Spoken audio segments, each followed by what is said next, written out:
Good morning. देखिए आज हम न्यूमेरिकल में उससे के आगे देखने वाले हैं। देखिए आधे न्यूमेरिकल्स आपको बता दिए गए हैं और आधे ही बचे हैं।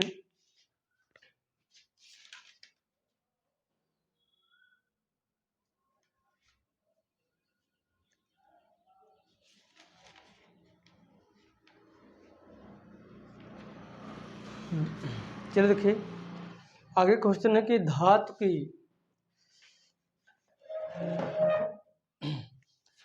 की एक जैसी गोलियों ए तथा बी पर क्रमशः +40 तथा -10 माइक्रोकूलम के आवेश हैं। इनके बीच 2 मीटर की दूरी है।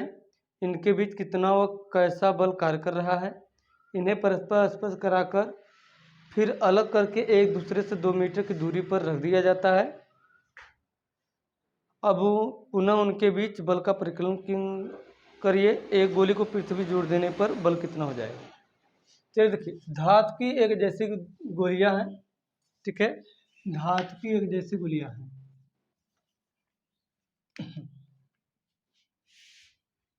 लिखेंगे धातु की एक जैसी गोलियां हैं।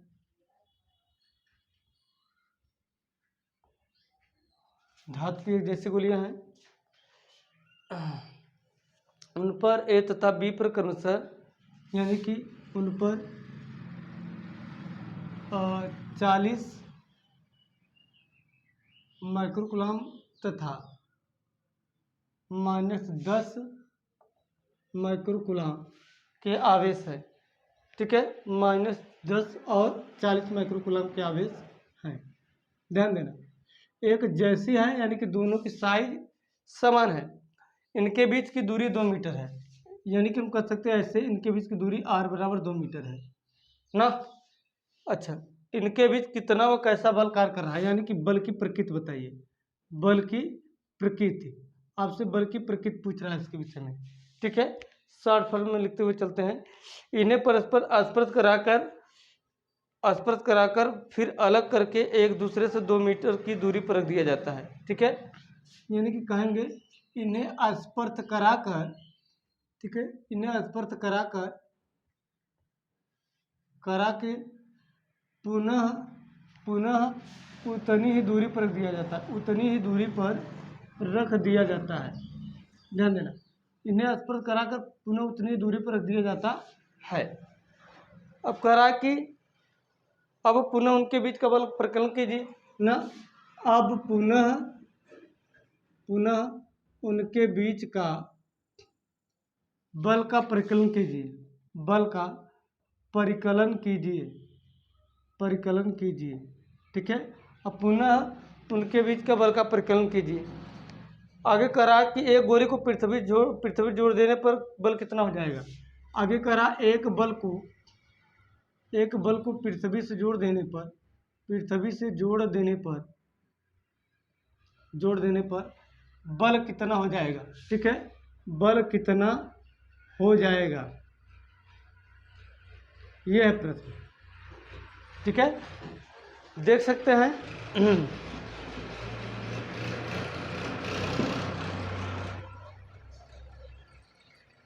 ठीक है। ऊपर वाली लाइन नहीं दिख रही बट हम पढ़ दे रहे हैं। तो ऊपर क्या लिखा, धातु की एक जैसी गोलियां हैं, उन पर 40 माइक्रोकूलम तथा -10 माइक्रोकूलम के आवेश हैं, क्योंकि सेट करते हैं।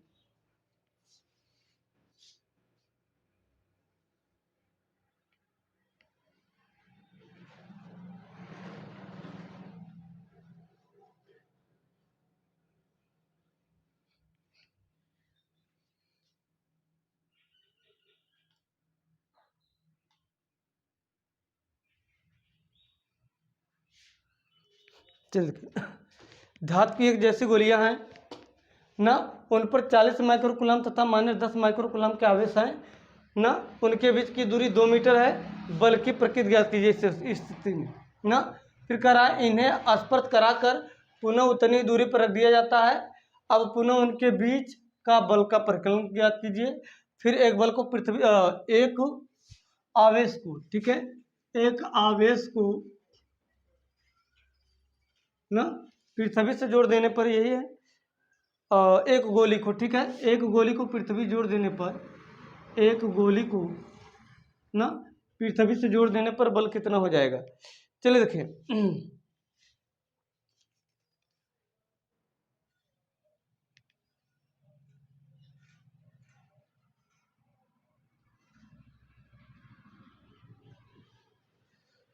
उनके बीच की दूरी, अच्छा उनके बीच कितना वो कैसा बल कार्य कर रहा है, ठीक है। आर बराबर 2 मीटर है, तो कह रहा है कि इनके बीच कैसा वो, अच्छा बल का परिमाण और बल की प्रकृति दोनों पूछा है, बल का परिमाण, ठीक है, बल का परिमाण और बल की प्रकृति दोनों पूछा है। चलिए देखिए, अब हम आवेश देखिए 40 माइक्रोकुलाम का है, माने 10 माइक्रोकुलाम का है, समझिएगा। दो गोली है, यहाँ पर हम बना रहे फिगर, ये लीजिए दो गोली है, इनके बीच की दूरी कितनी है, 2 मीटर है, इनके बीच की दूरी कितनी है, 2 मीटर है। एक 40 माइक्रोकुलाम का आवेश है, दूसरा -10 माइक्रोकुलाम का आवेश है। तो कह रहा कि आप बताइए इनके बीच का बल कितना होगा और इसकी प्रकृति कितनी होगी, इसकी प्रकृति कैसी होगी। तो बल की प्रकृति जो होगी आकर्षित होगी ना, क्योंकि एक +40 है, दूसरा -10 है ना, तो नेचर दोनों का क्या है, अलग अलग है। तो बल का परिमाण, जो बल की प्रकृति होगी वो क्या होगी, अट्रैक्शन होगी, यानी कि आकर्षण होगी, ठीक है। आइए लिखेंगे कूलाम के अनुसार, तो कूलाम के अनुसार की अगर हम बात करें ना, तो क्या होगा बताइए, F बराबर 1/4πε0 Q1 × Q2 बटे में r²। इसका मान जो है 9 × 10⁻9, Q1 का जो मान है वो कितना है, 40 माइक्रोकुलाम, और Q2 का मान जो है 10 माइक्रोकुलाम है ना। दूरी कितनी है, 2, यानी कि वर्ग हो जाएगा। चलिए, तो F बराबर कितनी होगी, यहाँ पर देखिए -9 × 10⁻, देखिए 9, अब एक जीरो यहाँ से 10⁻10, एक जीरो यहाँ से 10⁻11, यानी कि यहाँ पर होगा जो मान 10⁻11 का, और यहाँ पर हो जाएगा 10⁻12 का, 2 का वर्ग यानी कि 4 हो जाएगा, समझिएगा ना।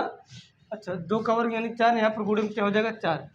आप समझ सकते हैं कि 10⁻9, एक यहाँ से 10⁻10, एक यहाँ से 10⁻11, तो 10⁻11 10⁻−12, तो कितना हो जाएगा, 10⁻6 -6 तो हो जाएगा यहाँ पर 9 × 4 × 10⁻1 बटे में 4, 4 से 4 कट जाएगा, भाग दे देंगे तो ये बराबर क्या आ जाएगा, 0.90 न्यूटन ना, क्योंकि 9 में जब हम 10 से भाग देंगे कितना आ जाएगा, 0.90 न्यूटन ना। और नेचर क्या होगा, आकर्षण का ना, कैसा होगा नेचर, आकर्षण का, ठीक है।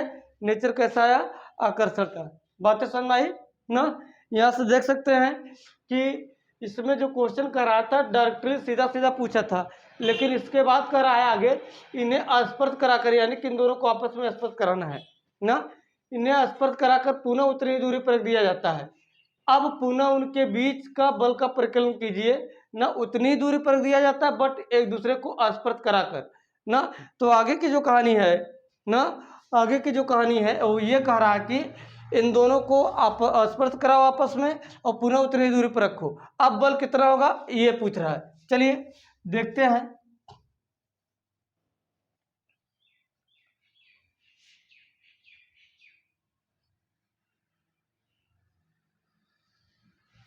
चलिए स्पर्श कराने वाली बात है, स्पर्श कराने वाली बात है। चलिए स्पर्श जब कराएंगे तो एक गोली को दूसरे को, देखो गोली जो है ना एक समान है, ऐसा कहा है एक जैसी गोलियां हैं। जब एक जैसी गोलियां हैं तो दोनों को स्पर्श कराएंगे तो दोनों पर आवेश होगा बराबर बराबर हो जाएगा ना। तो इस स्थिति में अगर हम देखें तो दोनों को हम क्या करेंगे, जोड़ेंगे, और जोड़ने के बाद क्या कर देंगे, 2 से भाग दे देंगे, मतलब आधा कर देंगे जोड़ने के बाद। इस स्थिति में क्या होगा, ध्यान देना, इस स्थिति में यहाँ पर देखेंगे 40 - 10 बटे में 2, यानी कि 30/2, यानी कटा दें कितना आ जाएगा, 15 कूलाम ना। यानी दोनों गोलियों पर जो आवेश आएगा वो 15 कूलाम का आएगा। दोनों गोलियों पर जो आवेश आ जाएगा कितना आ जाएगा, 15 कूलाम का आ जाएगा ना। अब देखिए यहाँ पर लिखेंगे कि F बराबर क्या होगा, 1/4πε0 Q1 × Q2 बटे में r²। 1/4πε0 Q1 × Q2 बटे में r²। यहाँ पर देखिए 9 × 10⁻9, Q1 का मान कितना है, Q1 का मान जो है 15 और Q2 का मान भी 15, दोनों सेम है। तो 15 × 10⁻6 फिर क्या आ जाएगा 15 गुणे 10 घात माइनस 6। दूरी कितनी है, दूरी यहाँ पर देखा जाए तो 2 है, तो 2 का हम क्या कर देंगे स्क्वायर कर देंगे। ठीक है, तो ये बराबर आ जाएगा 9 गुणे 10 घात 9, यहाँ पर आ जाएगा 10 घात माइनस 6, 10 घात माइनस 6, 10 घात माइनस 11। 15 गुणा 15 में करेंगे कितना आ जाएगा, 15 गुणा 15 में करेंगे 225 आ जाएगा, बटे में 2 का वर्ग 4। अच्छा, अब ये बराबर यहाँ पर देखें तो वो आ जाएगा हमारे 10 घाते 9, 10 घाते माइनस 11, तो 9 गुणे 225 गुणे 10 घाते माइनस कितना आ जाएगा 2 बटे में 4।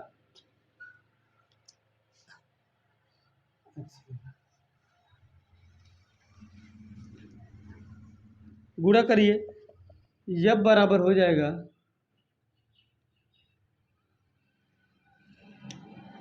अच्छा एक काम करिए 10 घाते माइनस 2 को नीचे लाइए, तो 9 गुणे 225 बटे में कितना यहाँ पर कितना आ जाएगा 4 गुणे यहाँ पर 100। अच्छा अगर हम 5 से कटाएँ तो याद रखिए 5 से कट जाएगा, 5 से अगर कटाएंगे यहाँ कितना आ जाएगा 45 आ जाएगा, और 5 से यहाँ कटाएंगे कितना आ जाएगा 20 आ जाएगा। यहाँ पर देखिए 45 गुणे 9 यानी कि 9 पच्चे 45 न, हाँ 9 पच्चे 45, 80 लगा 4, 9 चौक 36, 36 4 कितना होगा 40, बटे में कितना होगा 20 चौका।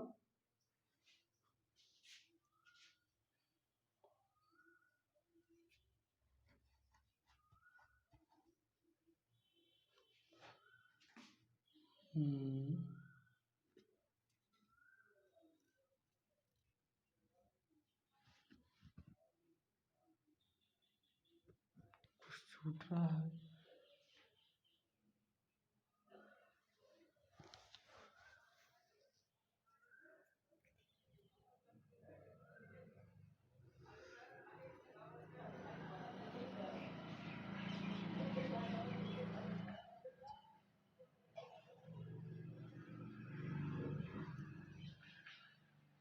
दस घाते माइनस 12, हाँ 10 घाते माइनस 12, यहाँ 10 घाते माइनस 3 आ जाएगा, यहाँ पर कितना आ जाएगा 1000, यानी 5 से कटाएंगे तो कितना आ जाएगा 5 से कटाएंगे तो यहाँ पर 200 आ जाएगा, पुनः 5 से कटाओगे 5 9 45, 5 यहाँ पर 40 न, 4 पंचे 200, तो यहाँ आ जाएगा कितना आ जाएगा 9 9 81, 81 है, यह बराबर कितना आ जाएगा 81 बटे में कितना आ जाएगा 40 गुणा 40 यानी कि 160। अब यहाँ पर देखिएगा अगर ये केवल 80 होता, अगर ये केवल 80 होता तो 80 दूना 160 यानी 0.50 करके आता ना। यहाँ से आप आंकड़ा लगाइए, अगर यहाँ पर 80 होता तो 80 दूना 160, 1/2, 1/2 मतलब 0.50, यानी कि थोड़ा सा ज़्यादा है ना, यानी कि एक अंक ज़्यादा है, तो आप आंकड़ा लगा सकते हैं कि 0.50 से थोड़ा सा ज़्यादा जाएगा, मतलब 0.51 न्यूटन ना, 0.51 न्यूटन। आप इस प्रकार से सॉल्व कर सकते हैं ना।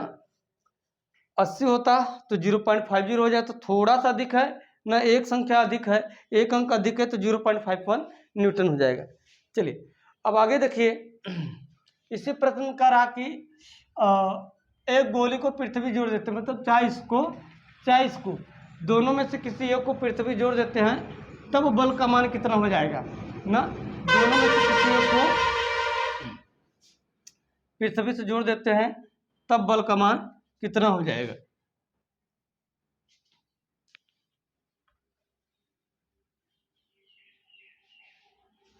चलिए ध्यान देना, अगर हम इस गोली को पृथ्वी जोड़ते हैं तो इलेक्ट्रॉन निकलकर प्लस 40 माइक्रोकूलम आवेश है, तो जितने इलेक्ट्रॉन इसमें होंगे तो निकल कर वहाँ से आएंगे आवेश ना, यानी कि इलेक्ट्रॉन, इसको क्या कर देंगे 0 कर देंगे ना। अगर हम -10 माइक्रोकूलम को जोड़ते हैं तो जितने इलेक्ट्रॉन इसमें वो निकल कर पृथ्वी में चले जाएंगे, तो ये 0 हो जाएगा ना। यानी कि चाहे इसको आप जोड़ो चाहे इसको जोड़ो, चाहे Q1 को चाहे Q2 को ना, तो शून्य होने वाला है। अगर शून्य हो जाएगा तो क्या होगा बताओ, जैसे मान लेते हैं इसको पृथ्वी जोड़ देते हैं तो इलेक्ट्रॉन निकल कर जाएगा ना, इलेक्ट्रॉन निकल कर चला जाएगा पृथ्वी में। अगर निकल कर पृथ्वी में चला जाएगा तो आवेश क्या हो जाएगा, शून्य हो जाएगा ना। तो हम कह सकते हैं कि 9 गुणे 10 घाते 9, Q1 यानी कि 40 गुणे 10 घाते माने 6, Q2 यानी कि 0 ना, बटे में दूरी यानी कि 2 का वर्ग, तो 0 हो जाएगा। तो लगने वाला बल का मान क्या हो जाएगा, 0 हो जाएगा ना। लगने वाला बल का मान क्या हो जाएगा, 0 हो जाएगा, यानी 0 हो जाएगा। ठीक है,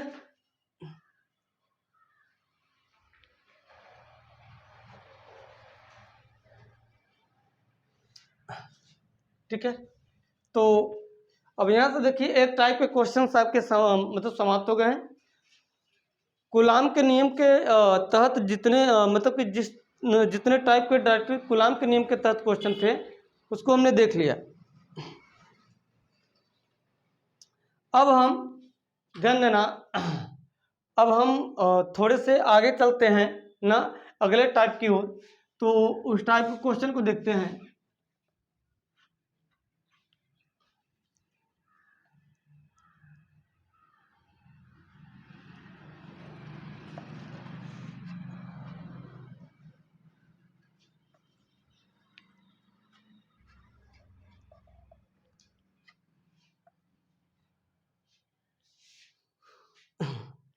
चलो देखिए, करा कि दो बिंदु आवेश 9e एवं +e एक दूसरे से 16 सेमी की दूरी पर है। इनके बीच एक आवेश q को कहाँ रखा जाए कि वह संतुलन में हो। चलिए यहाँ पर देखिए फिगर को हम बनाते हैं। ठीक है, अब थोड़े से आपको टेक्निकल टाइप के क्वेश्चन बनेंगे ना, स्टेटमेंट छोटे होंगे लेकिन क्वेश्चन आपके टेक्निकल होंगे। चलिए देखिए, करा कि दो बिंदु आवेश 9e एवं +e एक दूसरे से 16 सेमी की दूरी पर स्थित है। तो देखिए जैसे मान लीजिए 9e एवं e एक दूसरे से 16 सेमी की दूरी पर स्थित है। कितनी दूरी पर स्थित है, 16 सेंटीमीटर की दूरी पर स्थित है। इनके बीच एक आवेश q को कहाँ रखा जाए कि वह संतुलन हो। चलिए देखिए, इनके बीच आवेश q को कहाँ रखा जाए कि वह आवेश जो होगा संतुलन में होगा ना। इनके बीच आवेश को हम कहाँ रखें कि वह आवेश जो है वो संतुलन में हो ना। तो ये आपसे कह रहा है। चलिए, तो मैंने आपको ट्रिक भी बताया था ना कि आवेश को हमेशा छोटे वाले आवेश की तरफ ही रखना चाहिए ना। अगर हम Q को इस साइड रखेंगे तो संतुलन नहीं होगा, क्योंकि ये इधर धक्का मारेगा, ये इधर धक्का मारेगा ना। और ये मजबूत है, प्रबल है, उसकी तुलना में 9 गुना है ना। तो कहीं न कहीं ये इसको ये जो है इस Q आवेश पर ज़्यादा फोर्स लगा पाएगा ना, और ये कम फोर्स लगा पाएगा। तो आवेश Q को जब हम रखेंगे इनके बीच में ना तो संतुलित नहीं हो पाएगा ना, वह संतुलित नहीं हो पाएगा। तो कहीं न कहीं देखा जाए तो इनके बीच में इसकी तरफ सटा कर रखिए ना, यानी इससे दूर इसके नज़दीक। चलिए हम यहाँ पर रखते हैं कि आवेश Q को हम इस साइड यानी छोटे वाले आवेश से x सेमी की दूरी पर रखते हैं।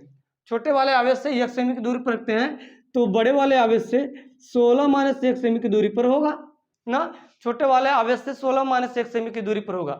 अब ये जो आवेश होगा, ये वाला आवेश ये संतुलन की स्थिति में अपने आप को क्या करेगा, महसूस करेगा। बात समझना नहीं। चलिए देखिए, यानी कि इनके बीच की दूरी 16 सेंटीमीटर। प्रश्न ये है कि एक 9e और एक +e कूलाम के दो बिंदु आवेश हैं ना, इनके बीच की दूरी 16 सेंटीमीटर है। आवेश Q को कहाँ रखे कि ये जो आवेश Q है ये किस अवस्था में हो, संतुलन की अवस्था में हो। ठीक है, चलिए यही पूछ रहा था, आइए देखते हैं। तो ये वाला आवेश इस पर बल लगाएगा, मान लेते हैं इस साइड ना F1, और ये वाला आवेश इस पर फोर्स लगाएगा यानी इस साइड में यानी कि F2। तो यहाँ लिखेंगे संतुलन की अवस्था में, संतुलनावस्था में, तो संतुलनावस्था की अगर हम बात करें तो F1 बराबर क्या होगा, F2 होगा ना। संतुलनावस्था की अगर हम बात करें तो F1 बराबर क्या होगा, F2 होगा। बात समझना नहीं। चलिए F1 बराबर क्या होगा, F2 होगा। चलो देखो, तो यहाँ पर हम क्या करेंगे,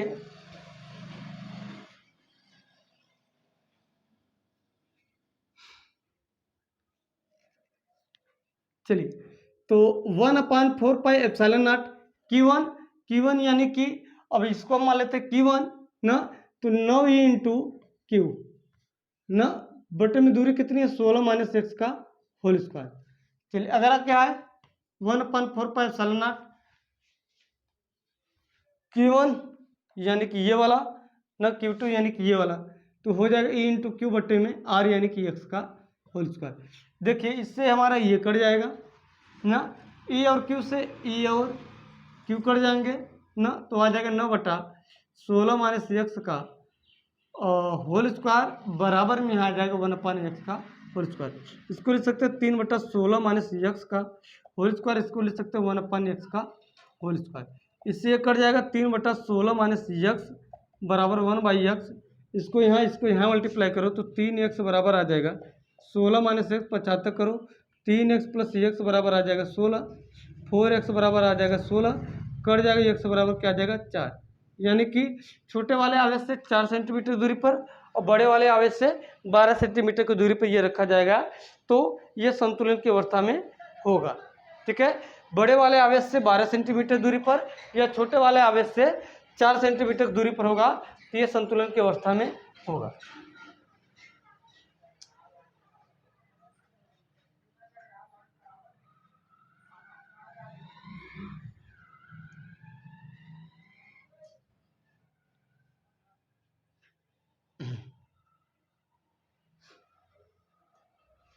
ये हो गया।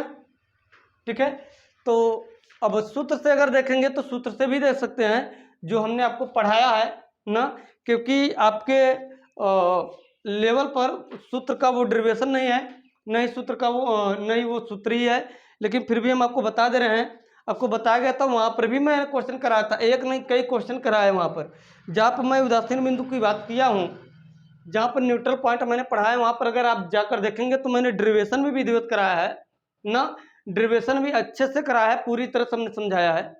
ठीक है, तो कब इसके बीच में रखा जाता है, कब बाहर रखा जाता है आवेश को, कब कहाँ पर किस प्रकार, मैंने सब बताया, क्वेश्चन भी कराया है वहाँ पर, शायद वहीं पर आपको इस लेवल का क्वेश्चन क्लियर हो गया होगा।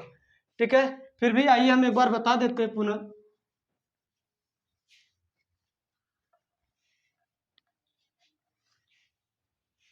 चलिए, तो क्वेश्चन क्या था कि दो बिंदु आवेश है ना, दो बिंदु आवेश हैं, दोनों आवेश 9e और e हैं, इनके बीच की दूरी कितनी थी 16 सेंटीमीटर थी। आवेश क्यू को कहाँ रखा जाए कि ये उदासीन यानी कि न्यूट्रल की अवस्था में हम मान लेते हैं, छोटे वाले आवेश से हम रख रहे हैं ना, छोटे वाले आवेश से रख रहे हैं ना, तो छोटे वाले आवेश से अगर हम रख रहे हैं तो हमने पढ़ाया है ना कि x बराबर कड़ी में Q1 या Q2, अगर हम इसको Q1 मान रहे हैं ना, इसको Q2, तो Q1 को अगर हम Q से निकालें तो ऊपर Q1 रखेंगे यानी कि कड़ी में, बटे में कड़ी में Q1 प्लस Q2 यानी कि 9e plus Q1 plus Q2, मतलब दोनों आवेशों को हम क्या कर लेना है, नीचे जोड़ लेना है। यह तो था कड़ी में Q1 बटा में कड़ी में Q1 प्लस कड़ी में Q2, ऐसे ना, और इंटू में क्या था टोटल दूरी यानी कि 16 सेंटीमीटर, तो यहाँ आ जाएगा कड़ी में E ना, क्या जाएगा कड़ी में E, तो इंटू 16 बटे में कड़ी में E हम कॉमन कर लेते हैं, यहाँ पर हमारा क्या बचेगा, यहाँ पर हमारा बचेगा 1।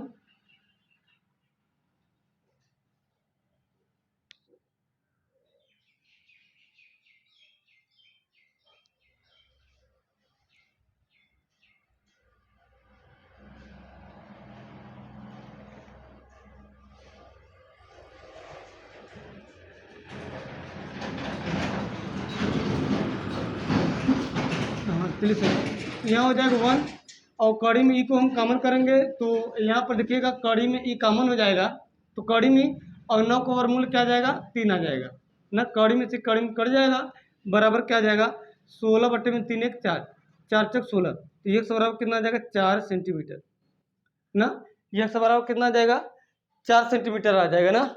तो यहाँ से हमने कहाँ से निकाला है, हमने ऊपर क्या लिखा है, देखिए ऊपर हमने कड़ी में लिखा है ना, अगर ऊपर हमने कड़ी में लिखा है यानी कि हम ई से निकाल रहे हैं, तो ई से 4 सेंटीमीटर होगा, तो टोटल दूरी 16 सेंटीमीटर है, तो 9 ई से कितनी हो जाएगा 9 ई से 12 हो जाएगा ना।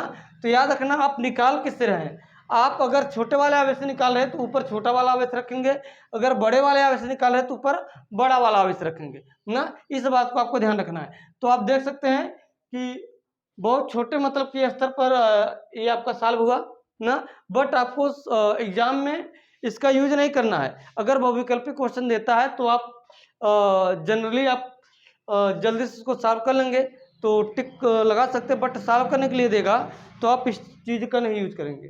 ठीक है,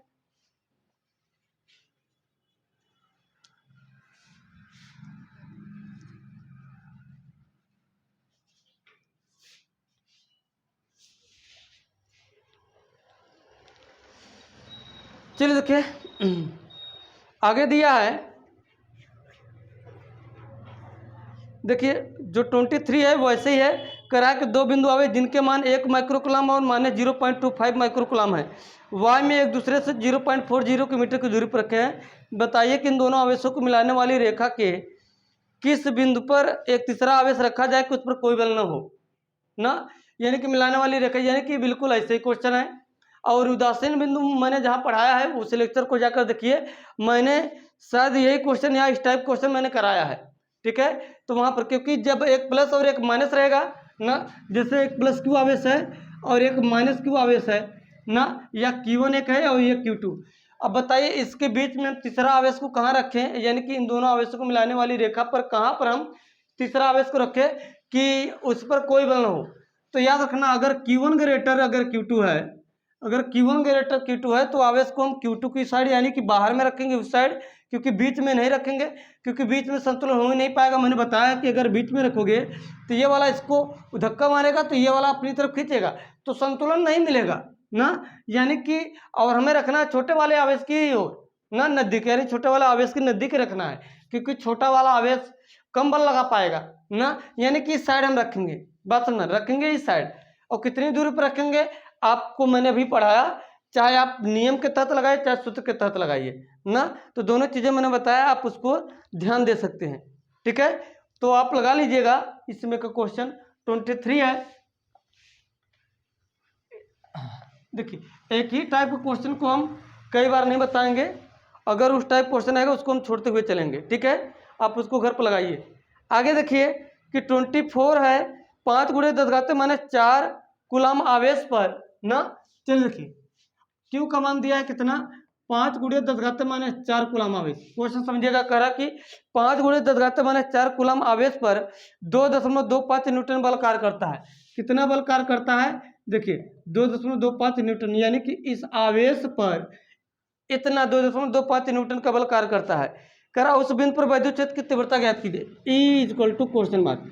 आपको पता है किसी बिंदु आवेश के कारण जो यानी कि तीव्रता उत्पन्न होती है ना, किसी बिंदु आवेश के कारण जो तीव्रता उत्पन्न होती है, अगर उस पर लगने वाला बल है तो याद रखना F बराबर Q इंटू ई या E बराबर F बटा में Q0 हमने पढ़ा है कि एकांक बिंदु आवेश पर लगने वाले बल के अनुपात को, एकांक बिंदु आवेश पर लगने वाले बल के अनुपात को उस बिंदु पर हम उसकी वैद्युत क्षेत्र की तीव्रता कहते हैं ना। एकांक बिंदु आवेश पर लगने वाले बल तथा उस बिंदु आवेश के अनुपात को हम वैद्युत क्षेत्र की तीव्रता कहते हैं, मैंने पढ़ाया भी है ना। तो यहाँ पर देखिए आपसे ई का मान पूछ रहा है, तो अगर ई का मान पूछ रहा है तो देखिए ई इक्वल टू ना 5 गुणे 10 घाते माने 5 गुणे 10 घाते माने 4। हाँ चलिए ठीक है, तो ये यानी कि ई का मान पूछ रहा है, तो देखिए एफ का मान 2.25 है और इसका मान क्यू यानी कि 5 गुणे 10 घाते माने 4, ये ऊपर जाएगा तो आ जाएगा E इक्वल टू 2.25 गुणे 10 घाते प्लस 4 हो जाएगा बटे में 5। ये देखिए यहाँ का डबल जीरो यहाँ से देखिए तो 225 बना देगा, गुणे में 10 घाते 2 बटे में 5। अब कटाइए तो 5 चौक 20, 2 बचेगा 5 9 45, यानी कि 49 ना। यहाँ से देखिएगा कितना, अगर हम इसको यहाँ से कटाएं तो 5 चौक 20, 2 बचेगा, 5 चौक 20 2 बचेगा, तो यानी 5 5 45 ना, 45 गुणे 10 घाते 2, यानी कि हम लिख सकते हैं इज इक्वल टू 4.5 गुणे 10 घाते 3 न्यूटन प्रति कूलम, यानी जो वैद्युत क्षेत्र की तीव्रता होगी कितनी होगी 4.5 गुणे 10 घाते 3 न्यूटन प्रति कूलम। आगे देखिए 25 है, कह रहा कि एक अल्फा कण, देखिए इधर क्वेश्चन आपके सरल सरल क्वेश्चन है। हाँ कुछ क्वेश्चन हम एक दिन कराएंगे कुछ अच्छे लेवल का, उसके बाद नेक्स्ट चैप्टर हम नेक्स्ट टॉपिक स्टार्ट कर देंगे। ठीक है, आपके बुक का क्वेश्चन समाप्त होने के बाद हम कुछ क्वेश्चन कराएंगे ज़रूर आपको ना, थोड़े से स्टैंडर्ड लेवल क्वेश्चन कराएंगे, उसके बाद हम आगे चलेंगे। ठीक है, इससे आपको घबराना नहीं है कि हम केवल कुमार मित्तल का ही करा कर छोड़ देंगे। ठीक है, ऐसी कोई बात नहीं है। चलिए देखिए, तो यहाँ पर देखिए कि एक अल्फा कण पर ध्यान देना। एक अल्फा कण पर कह रहा है, एक अल्फा कण पर ना, एक अल्फा कण पर 15 गुणे 10⁴ न्यूटन प्रति कूलाम, 15 गुणे 10⁴ न्यूटन प्रति कूलाम, 15 गुणे 10⁴ न्यूटन प्रति कूलाम के वैद्युत क्षेत्र में स्थित है। एक अल्फा कण जो है 15 गुणे 10⁴ न्यूटन प्रति कूलाम के वैद्युत क्षेत्र में स्थित है, वैद्युत क्षेत्र में स्थित है ना। समझेगा कि एक अल्फा कण है, अल्फा कण का मतलब 2 इलेक्ट्रॉन होता है ना। तो इस अल्फा कण पर 15 गुणे 10⁴ न्यूटन प्रति कूलाम के वैद्युत क्षेत्र में क्या है, स्थित है। तो कह रहा उस पर लगे बल की गणना कीजिए ना, उस पर लगे बल की गणना कीजिए, यानी कि एफ का मान पूछ रहा है। तो आप समझेगा कि मैंने पढ़ा है E = एफ अपान में क्यू नॉट ना। तो E का मान जो है 15 गुणे 10⁴ है ना, और वैद्युत क्षेत्र में स्थित है। तो एफ का मान पूछ रहा है, तो एफ बटा क्यू, क्यू मतलब अल्फा कण यानी कि 2 इलेक्ट्रॉन, 2 इलेक्ट्रॉन यानी कि हम कह सकते हैं 3.2 गुणे 10⁻⁻19 याद है। तो अब एफ का मान पूछ रहा है, इसको यहाँ पर मल्टीप्लाई करिए तो हो जाएगा 15 गुणे 3.2 गुणे 10⁻⁴ गुणे 10⁻⁻19 = एफ। यहाँ तो देखिएगा 15 गुणे 3.2 इंटू 10 पावर क्या हो जाएगा -15 = एफ। अब यहाँ से समझिए 15 × 45 ना, 15 × 45 यानी कि 450 ना, और 15 दूना 30, 15 दूना 30, तो 450 और 30 कितना हो जाएगा,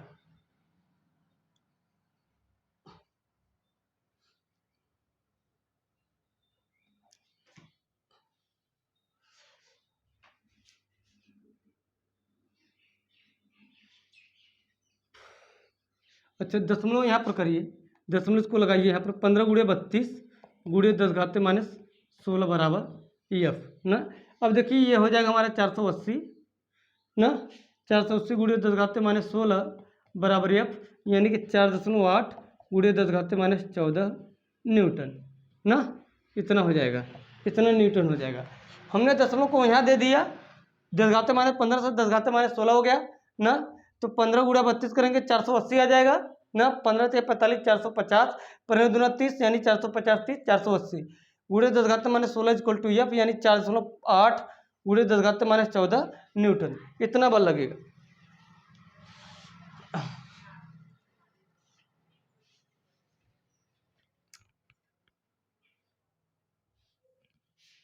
ठीक है,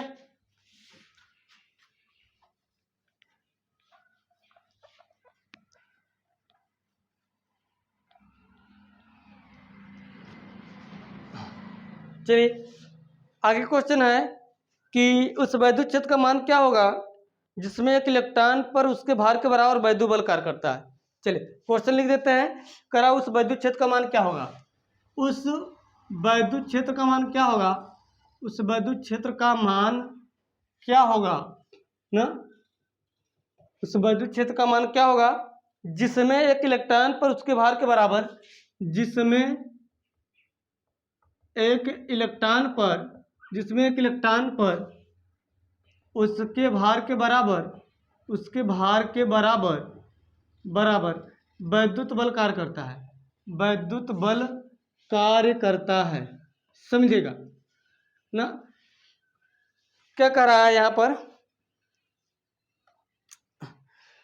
कि उस वैद्युत क्षेत्र का मान क्या होगा, यानी कि आपसे ई पूछ रहा है। पहले क्वेश्चन को समझते फिर सॉल्व करते हैं। कह रहा है उस वैद्युत क्षेत्र का मान क्या होगा जिसमें एक इलेक्ट्रॉन पर उसके भार के बराबर, जिसमें एक इलेक्ट्रॉन पर उसके भार के बराबर वैद्युत बल कार्य करता है ना, एक इलेक्ट्रॉन पर उसके भार के बराबर वैद्युत बल कार्य करता है, यानी कि W बराबर जो है, समझेगा W बराबर जो है यहाँ पर क्या होगा, भार के बराबर वैद्युत बल कार्य करता है, यानी कि F ना, उसके भार के बराबर वैद्युत बल कार्य करता है।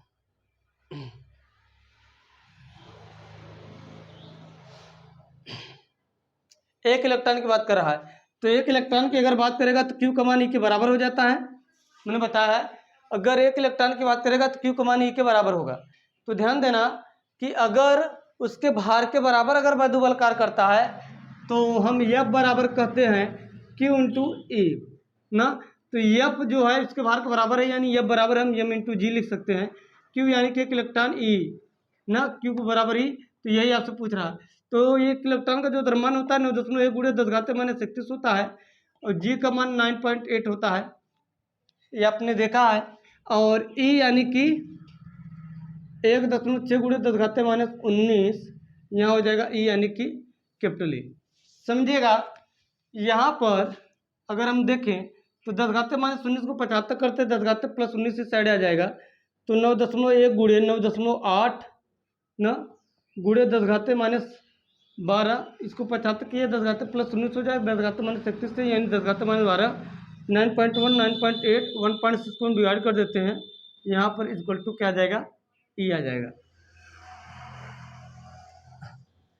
देखिए इसको आप हल करिएगा ना, अपना गुणा भाग कर लीजिएगा, इसका इसमें मल्टीप्लाई करिएगा, जो भी आएगा ना 1.6 से भाग दे दीजिएगा, जो भी आएगा ना उसको क्या करिएगा, अगर 0.2 अंक यानी कि यानी कि यहाँ पर अगर संख्या जैसे कि मान लीजिए अगर आ गया मान लो 11.1 आ गया ना, तो गुणे में मान लो जैसे कि 10⁻12 आया, तो दशमलव के एक साइड इधर लाएंगे तो पावर एक और क्या हो जाएगा बढ़ जाएगा, यानी 10⁻12 से 10⁻11, तो कुछ इस प्रकार आएगा ना।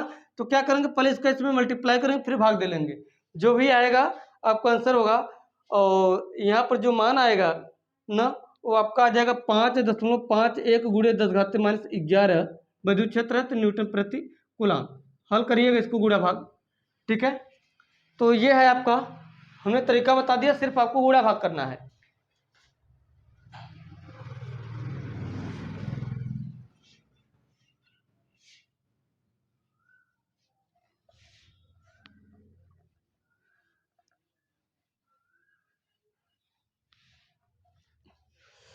चलिए अगला क्वेश्चन है,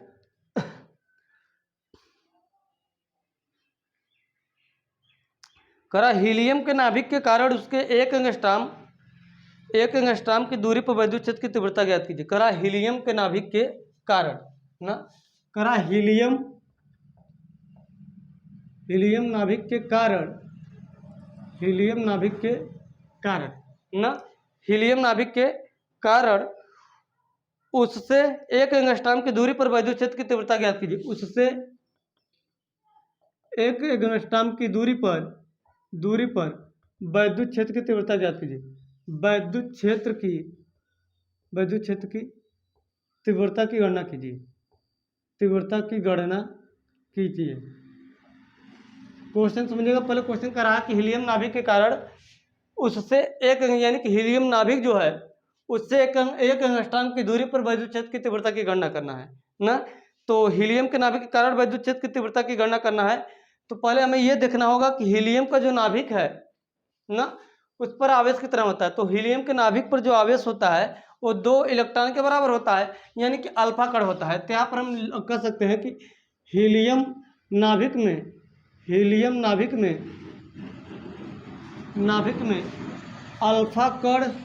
अल्फा कण उपस्थित होता है, अल्फा कण उपस्थित होता है ना। अगर अल्फा कण उपस्थित होता है हीलियम नाभिक में अल्फा कण अगर उपस्थित होता है, तो अल्फा कण का मतलब क्या है 2 इलेक्ट्रॉन ना, अल्फा कण का मतलब क्या है 2 इलेक्ट्रॉन।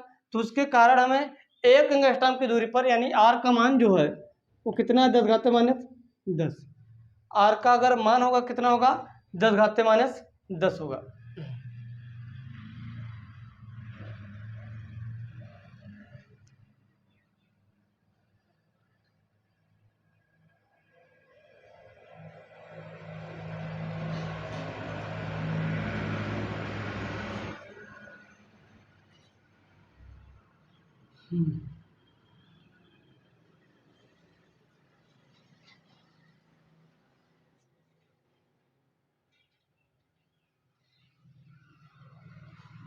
चलिए तो यहाँ से देखिए E = होता है 1/4 4πε/0 ना, क्योंकि यहाँ पर आप देखिएगा, यहाँ पर आपको आपके पास बल नहीं है E=F/में Q0 लगा सकूँ ना, आपके पास बल नहीं है ना, तो इसलिए हमारे पास अगर अल्फा कण है यानी आवेश यहाँ पर रख देंगे, दूरी यानी 10⁻10, तो सिंपली हम क्या करेंगे, इससे सॉल्व कर लेंगे ना। चलिए इसका जो मान होता है वो 9×10⁹, क्यू का मान यानी ये 0.6 क्यू यानी कि अल्फा कण है यानी कि 3.2×10⁻19, दूरी कितना है 10⁻10 का वर्ग। चलिए देखिए यहाँ पर 10⁻10 का वर्ग 10⁻20 हो जाएगा, तो 9×3.2 × 10⁻9 10⁻10 बटे में 10⁻10 का वर्ग हम करेंगे, तो 10⁻- कितना हो जाएगा 20 हो जाएगा। तो ये ऊपर जाएगा 10⁻20, ऊपर जाएगा 10⁻+20 हो जाएगा ना, कितना हो जाएगा 10⁻+20, तो आ जाएगा 9×3.2 × 10⁻10 × 10⁻+20, तो हो जाएगा यहाँ पर देखिए इसको, तो 9 गुणे, अच्छे इसका मल्टीप्लाई करते हैं, 9 दूनी 18, हाथ से लगा 1 ना, 9 तो 27 से 28 ना, तो 1 हम 200 लगा देंगे, तो यहाँ आ जाएगा हमारा गुणे 10⁻20 10⁻10 हो जाएगा, तो इसको लिख सकते हैं 2.88 गुणे 10 हाँ 11 हो जाएगा, एक बढ़ जाएगा, इस साइड ले आ जाएंगे, एक बढ़ जाएगा, तो कितना आ जाएगा न्यूटन प्रति कूलम ना। तो यानी जो विद्युत क्षेत्र की तीव्रता हुई वो कितनी हो जाएगी 2.88 गुणे 10⁻11 न्यूटन प्रति कूलम। चलिए तो हमने कूलम के नियम पर क्वेश्चन देख लिया, विद्युत क्षेत्र की तीव्रता पर भी क्वेश्चन देख लिया ना, 1-2 दिन और चलेगा, उसके बाद आपका नेक्स्ट टॉपिक स्टार्ट होगा।